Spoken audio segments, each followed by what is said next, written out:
that because they would be so far removed from the major cities where this would take place. Okay. Wailul lil Arab, said the Prophet ﷺ. And Yusuf is asking, which Arabs are going to be destroyed? Would it be the Arabs who are, racially Arabs, in terms of their racial composition, the Semitic people? Or would be those also in the periphery who are not Arabs in terms of race, but have acquired the Arabic language, like Sudan?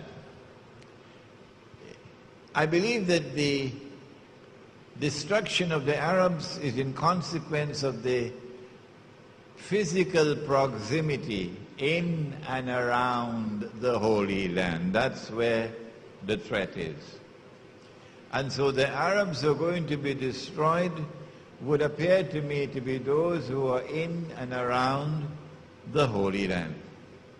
How far out, only Allah knows, but definitely in and around the Holy Land. After Nabi Isa alayhi salam dies, Nabi Muhammad alayhi salatu wasalam said that he'll be buried next to me in Medina. And I gave this lecture, I think, in Sydney. And next morning I got an email, Sheikh Imran, where did you get this information that Jesus is going to be buried next to you?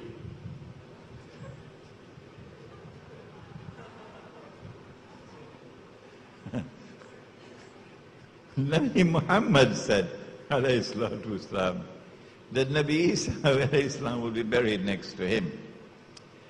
After Nabi Isa alayhi salam has died, the historical process has reached its end, its culmination. There are no more pages left to be turned. All that remains now is the mopping up. And so Allah subhanahu wa ta'ala releases into the world something which may be described as a gas. And whoever has even a grain of a mustard seed of faith in the heart would inhale the gas. Wherever you are, even in a cave, in a mountain, and you would die.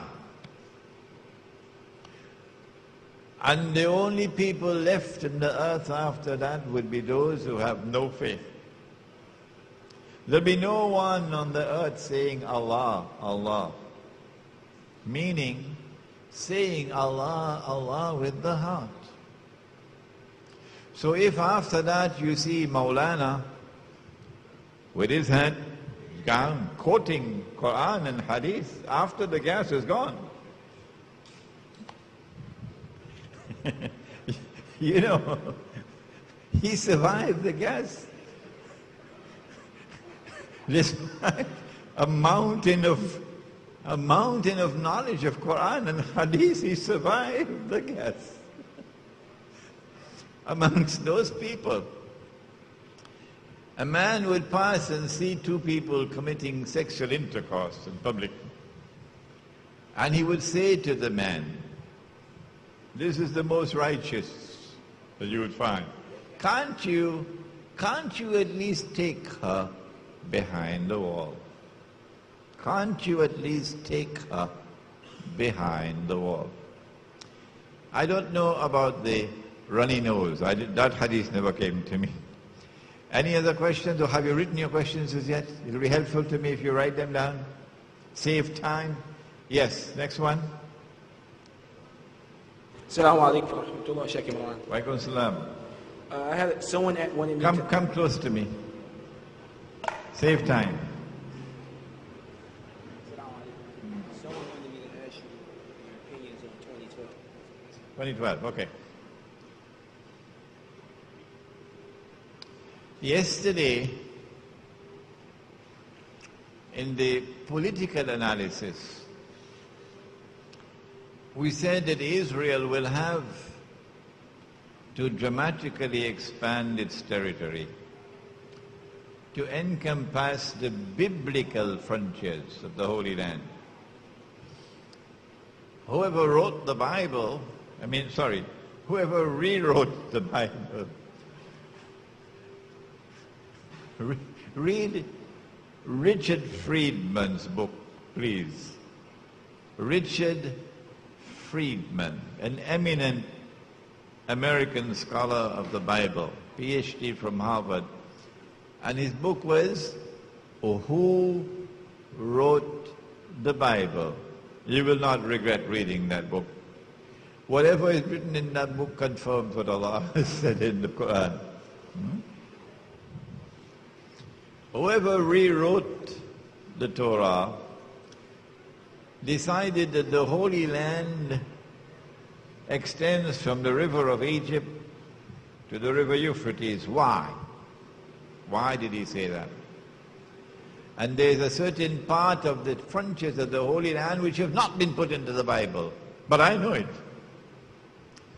What he did was to say that wherever the Jews lived in exile, at that time is a part of the Holy Land. And since Nabi Yusuf alayhi salam took the Jews to Misr, and Misr is not the whole of Egypt. Today Misr is the whole of Egypt. But at that time Misr was the eastern delta between the Red Sea and the River Nile, the fertile eastern delta. That's where the Jews lived, the Israelite people. So he says from the river of Egypt, meaning the eastern delta where the Israelite people lived for 300-400 years, to the river Euphrates, because they were taken to exile in Babylon. Exiled in Babylon, they were enslaved in Babylon. So that's why the river Euphrates. But remember, the Jews also went to Medina. The Jews also lived in Medina. And so it is likely when Israel makes the effort to extend the territorial frontiers of the state to encompass the biblical frontiers, it is possible that there will be an attack on Medina, in addition to one to Egypt. And then Israel takes control of the Suez Canal. Israel controls the oil of the Gulf. I want to suggest to you that Israel is planning that big war. And Israel will use weapons of war never used before in history. I want to suggest to you, as I did yesterday, that Israel cannot make that move while a significant military threat still remains in the hands of Muslims. And so the Pakistani nuclear weapons and the Pakistani nuclear plants have to be destroyed by the hook or by the crook.